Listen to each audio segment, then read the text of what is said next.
بما اننا في المانيا فحابه اشارك معاكم حاجه. ده اسمه ايه؟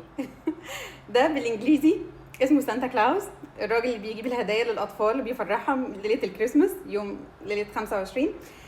سانتا كلاوس بالانجليزي. بالايطالي كوم سي كيام؟ بابو ناتالو. بابو ناتالو.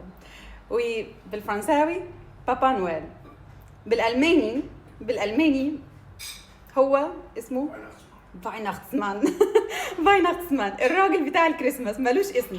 يعني كلمة بابا نويل أو بابا ناتالا معناها إن الأب الروحي بتاع الكريسماس اللي بيجي بيوزع هدايا بيفرح الناس بيساعد الفقراء وهكذا. لكن في الألماني اسمه فايناختسمان، الراجل اللي بيجي يوم الكريسماس اللي هو ده.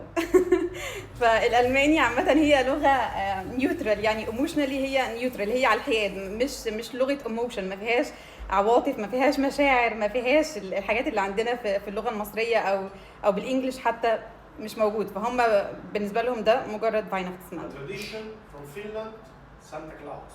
سانتا كلاوس تراديشن from Finland. اسم Heilige Nikolaus.